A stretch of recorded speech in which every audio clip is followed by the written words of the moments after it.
She called me at 3 a.m. My card declined at the club. Send me $2,000 right now or they won't let us leave. I replied, call your dad. Then I turned off my phone and went back to sleep. The call I got from the police station the next morning. Let me get straight to it because this story is insane. Going to try to keep it short, but there's a lot to unpack here. I'm 30M, engaged to Tiffany, 27F, for 8 months now. We don't live together yet because I wanted to make sure we were compatible before signing a lease. Smart decision, as it turns out. She lives in an apartment with 2 roommates about 20 minutes from my place. Background on Tiffany. Comes from money but got cut off by her parents 2 years ago for reasons she's always vague about. Claims they're controlling and don't understand her independence. Works at a marketing firm making maybe $40K but spends like she makes $100K. Always dressed perfect, designer bags, expensive dinners, you know the type. We'd been having problems about money for months. She expected me to pick up tabs for everything because that's what boyfriends do, but I'm not made of cash. I work in commercial HVAC making decent money, but I'm not funding someone else's luxury lifestyle. Made that clear from day one. The real issues started when her friends got involved. This group of 4 girls from college who all married rich guys and spend their days shopping and posting Instagram stories from expensive restaurants. They constantly pressure Tiffany to keep up with their lifestyle even though her situation is completely different. These friends are toxic as hell. Always suggesting expensive weekend trips to wine country or Vegas that cost thousands per person. When Tiffany can't afford it, they make snide comments about her budget lifestyle and how sad it is that she has to work for a living. I told Tiffany multiple times that these women weren't real friends. Real friends don't pressure you to spend money you don't have just to fit in with their crowd. But she was desperate to maintain her social status, even if it meant going into debt. 3 weeks ago, Tiffany's friend Madison got engaged to some investment banker. They threw an engagement party at this upscale venue downtown with an open bar and fancy catering. The kind of party that costs more than most people's cars. At the party, I watched these women compete over who had the most expensive dress, the biggest engagement ring, the most exclusive vacation plans. It was disgusting watching grown adults act like teenagers trying to impress each other with daddy's money. Tiffany was miserable the whole night. She'd borrowed a dress from her roommate and felt underdressed compared to her friends' designer outfits. Kept making comments about how lucky Madison was to find a man who could provide that kind of lifestyle. That's when I knew our relationship was in trouble.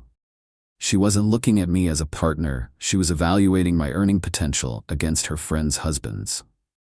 I wasn't a person to her, I was a bank account with a pulse. The week after the engagement party, Tiffany started dropping hints about wanting a bigger ring.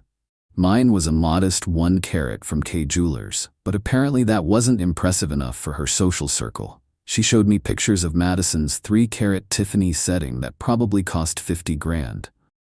I shut that conversation down immediately. Told her we'd already discussed our budget and expectations. That if she wanted to compete with trust fund babies, she should have thought about that before getting engaged to a working-class guy. She got defensive, saying she wasn't trying to compete with anyone. Just wanted to feel special on her wedding day, like any bride would. But I'd heard her on phone calls with her friends, complaining about my cheap ring and how embarrassed she was to show it off. 2 weeks ago, Tiffany informed me she was planning a bachelorette party in Miami. Not asking me about it or discussing the budget, just announcing that she'd already started making arrangements with her friends. The cost was going to be around $3,000 per person for flights, hotels, dinners, and clubs. I laughed and asked where she thought that money was coming from. She said her friends were all pitching in, and she expected me to cover her portion as an engagement gift. $6,000 total, because she wanted to bring her sister along too. That's where I drew the line. $6,000 for a weekend of partying while we were supposed to be saving for a wedding. I told her absolutely not, and if she wanted to go to Miami, she could figure out how to pay for it herself. The fight that followed was epic. Tiffany accused me of being controlling and unsupportive. Said any man who really loved his fiancée would want her to have fun with her friends. That I was embarrassing her by making her look poor compared to the other girls. I reminded her that we'd talked about financial compatibility before getting engaged. That I wasn't going to bankrupt myself trying to keep up with people who had family money. She could choose between the Miami trip and having a fiancé, because I wasn't funding both. She stormed out and didn't speak to me for 3 days. During that time, she stayed at her friend Charlotte's house, and they plotted how she could still make the Miami trip happen. When she finally came back, she announced she'd found a solution. Tiffany's dad had agreed to pay for the trip if she promised to be more responsible with money going forward. I was suspicious because she'd told me her parents cut her off completely, but she insisted they were willing to help with special occasions. The Miami trip was planned for last weekend, Thursday through Sunday at some 5-star resort in South Beach. I wasn't thrilled about it, but figured if her dad was paying, then it wasn't my problem. At least she'd get it out of her system, and we could focus on real wedding planning.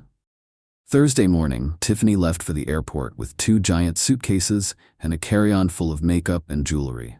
She was more excited than I'd seen her in months. Kept posting stories about pre-trip mimosas and first-class seats that definitely weren't in her original budget. The red flag started immediately. Thursday night, she posted videos from dinner at some restaurant where appetizers cost $60. Friday was poolside cabanas that rent for $500 a day. Saturday was shopping on Lincoln Road, with bags from stores I knew she couldn't afford. I didn't say anything because technically it wasn't my money being spent.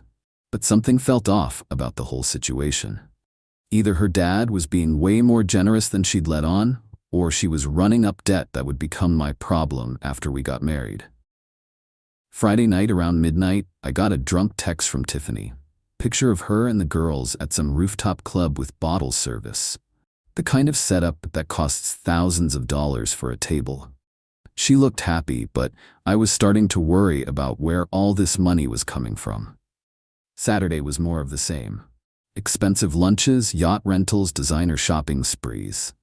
Her Instagram looked like a millionaire's lifestyle blog. Either her father had won the lottery or Tiffany was living in a fantasy world that was going to crash down hard. Saturday night around 2 a.m., my phone started buzzing. Multiple missed calls from Tiffany, followed by increasingly frantic texts. I was asleep and my phone was on silent, so I didn't see any of it until the next morning. Then at exactly 3:17 a.m., my phone rang. Tiffany's name on the caller ID and background noise that sounded like a nightclub. I answered groggily, thinking maybe there was an emergency. "Baby, thank God you answered," she yelled over the music. "I need you to send me money right now." I was instantly awake. "What are you talking about? What's wrong?" My card declined at the club. We ran up this huge tab and security took our IDs. "They're calling the police if we can't pay right now. I need you to send me $2,000 or we're going to get arrested." I sat up in bed trying to process what she was telling me. "What do you mean your card declined? I thought your dad was paying for this trip." "He gave me money for the hotel and flights, but we've been spending more than expected. My credit cards are maxed out and the girls don't have enough cash to cover the tab. You have to help me." That's when it clicked. There never was money from her dad. She'd been financing this entire trip on credit cards, and now reality was catching up. The fancy dinners, the shopping, the bottle service, all of it was debt she'd been accumulating. "How much is the tab?" I asked. $8,000, but they said they'd settle for $6,000 if we pay cash tonight. "Please, baby, you have to help us. Security won't give us our IDs back and I'm scared." $8,000 for one night at a club. I couldn't even comprehend spending that kind of money on alcohol. But what really got me was her assumption that I would just wire her thousands of dollars at 3 a.m. to clean up her mess. "Call your dad," I said calmly. "What? I told you he already helped with the trip. I can't ask him for more money. Please just send me what you can and I'll figure out the rest. You lied about your dad paying for anything, didn't you? This whole trip has been on credit cards, and now you're stuck with a bill you can't pay." Silence on her end, except for the club music in the background. Then she started crying. Please don't do this to me. I made a mistake, but I need help right now. We can talk about everything else later. That's when I made the decision that probably saved my financial future. Call your dad, I repeated. If he has money for your lifestyle, then he has money to get you out of this mess. I'm not your ATM. You can't be serious. I'm your fiancé. When someone you love is in trouble, you help them. When someone you love lies to you about money and runs up thousands in debt behind your back, you learn who they really are. Figure it out yourself. I hung up and turned off my phone, went back to sleep and didn't think about it again until morning. Around 9 a.m. my phone started buzzing the moment I turned it on. Dozens of missed calls from Tiffany, plus calls from numbers I didn't recognize. Voicemails that I deleted without listening, text messages that got increasingly desperate as the night went on. Then around 11 a.m., I got a call from a Miami area code that I almost didn't answer. But something told me I should take it. Is this Jacob Morrison? Speaking. This is Sergeant Rodriguez with Miami Beach Police Department. We have your fiancée Tiffany Walsh in custody and she asked us to contact you. My heart sank. Despite everything, I didn't want her to actually get arrested. What are the charges? Theft of services and disorderly conduct. She and 3 other women racked up a substantial bill at a nightclub last night and couldn't pay. When police arrived to investigate, your fiancée became belligerent and resisted when officers tried to arrest her. I rubbed my temples trying to process this information. Is she okay? She's fine physically, spent the night in county lockup and will be released this morning if someone can post her bail. She insisted we call you to arrange payment and pickup. How much is the bail? $1,000 cash or bond. The club is also still seeking restitution for their losses, which we understand totaled over $8,000. So she still owed the money that started this whole mess, plus now had bail and legal fees on top of it. Her fun weekend in Miami was turning into a financial catastrophe that could follow her for years. Officer, I appreciate you calling, but I'm not in Miami and won't be posting bail or covering any costs related to this incident. She'll need to contact her family or friends for assistance. Long pause on the other end. Sir, are you sure? She was very insistent that you would handle the situation. I'm sure. She created this mess with her own choices, and she can figure out how to clean it up. After I hung up, I sat there thinking about how we'd gotten to this point. 9 months ago, I thought I was engaged to someone responsible and mature. Now she was sitting in a Miami jail cell because she couldn't control her spending or face reality about her financial situation. The next few hours were wild. Tiffany's friends started calling me, demanding I bail her out. Charlotte screamed at me for abandoning my fiancé in her time of need. Madison accused me of being controlling and emotionally abusive. Sarah said I was ruining their friendship by letting Tiffany suffer. I told each of them the same thing. If they were such good friends, they could pool their trust fund money and help her out. After all, they were the ones who pressured her to take this trip in the first place. My wallet wasn't responsible for their poor decisions. Around 3 p.m., I got a call from a number I didn't recognize. Tiffany's father, who I'd only met twice during our entire relationship. He was calling from the airport on his way to Miami to deal with the situation. We need to talk, he said without introduction. About what, Mr. Walsh? About the fact that my daughter is sitting in jail because her fiancé refused to help her in an emergency. I almost laughed. An emergency she created by lying about having money for a trip she couldn't afford. Your daughter has a problem with financial responsibility, and I'm not enabling it anymore. She made a mistake, but that doesn't mean you abandon her when she needs help. What kind of man leaves his fiancée stranded? The kind who recognizes that constantly bailing someone out of their bad decisions doesn't help them learn to make better ones. Did you know she told me you were paying for this trip? Silence on his end. Then a sigh. We haven't given Tiffany money in over 2 years. She burned through her trust fund in 6 months and expected us to keep funding her lifestyle indefinitely. That confirmed what I'd suspected. So she lied to me about everything. The trip, the shopping, the restaurants, all of it was on credit cards she can't pay off. Probably. Look, I'm going to handle the bail and legal fees because she's my daughter.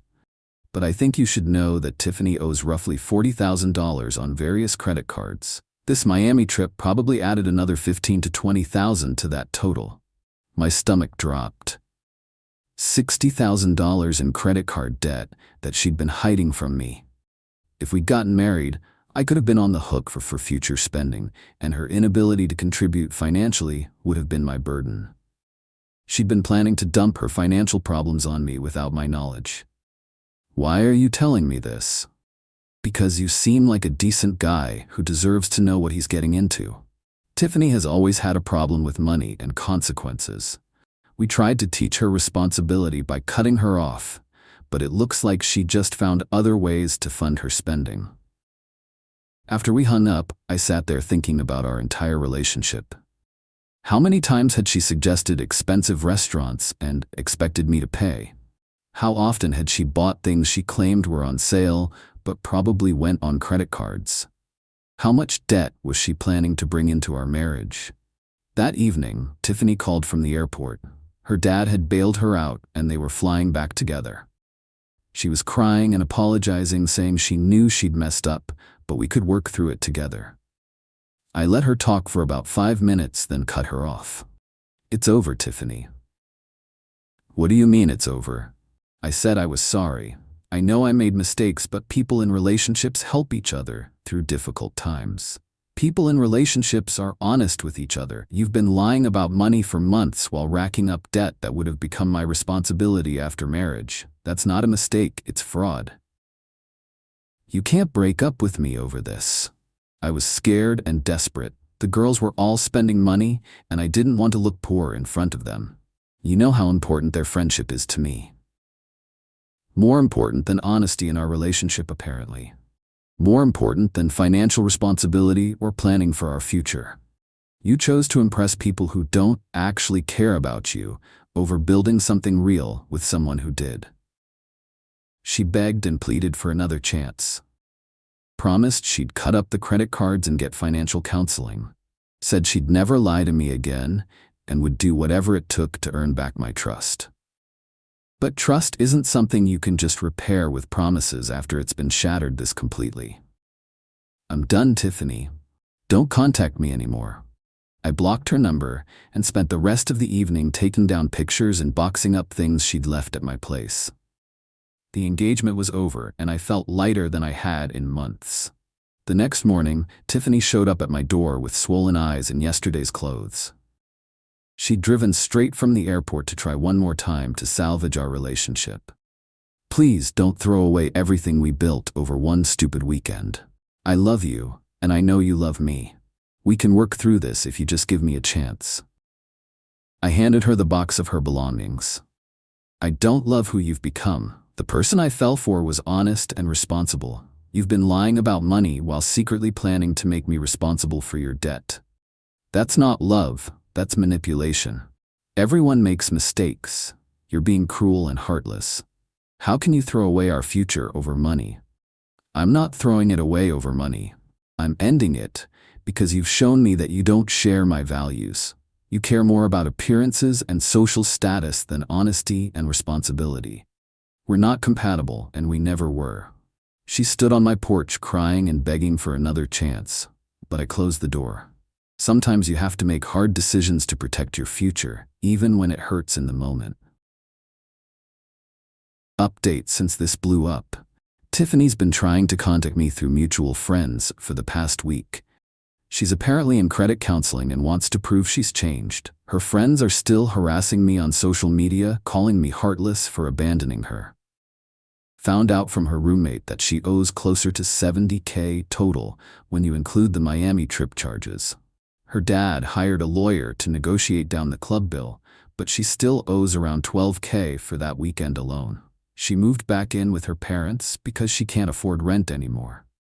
Lost her job because she called out sick for 3 days after getting back from Miami without explanation.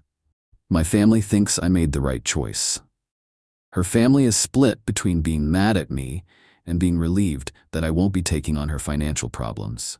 I'm focusing on myself and my career now. Looking into buying a house, since I don't have to worry about someone else's debt anymore.